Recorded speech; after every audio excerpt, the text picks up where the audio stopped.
ഓണാഘോഷത്തോടനുബന്ധിച്ച് spot Kumaranellur സംഘടിപ്പിച്ച mini marathon VT Balram MLA flag off ചെയ്തു.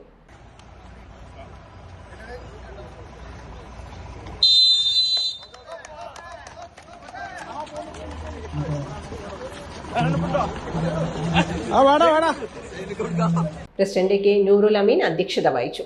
Kappur panchayat president Naseema Nasar, vice president Parayil Rajeev, block panchayat member advocate Jiji, ward member Ali Kumaranellur, sports general secretary doctor VK Abdul Azeez തുടങ്ങിയവർ പങ്കെടുത്തു. മാരത്തോണിന്റെ പുരുഷ വിഭാഗത്തിൽ അജ്മൽ വയനാട് 1ാം സ്ഥാനവും അവിനാഷ് ചങ്ങരംകുളം 2ാം സ്ഥാനവും പോട്ടൂർ മോഡേൺ സ്കൂൾ വിദ്യാർത്ഥി മുഹമ്മദ് സബീഹ് 3ാം സ്ഥാനവും നേടി. വനിതാ വിഭാഗത്തിൽ ഡോക്ടർ രാധിക ശ്രീകുമാർ പെരിങ്ങോട് 1ാം സ്ഥാനവും PP അഞ്ജന പെരിങ്ങോട് 2ാം സ്ഥാനവും ഷമീറ ജസീർ കൊള്ളനൂർ 3ാം സ്ഥാനവും കരസ്ഥമാക്കി.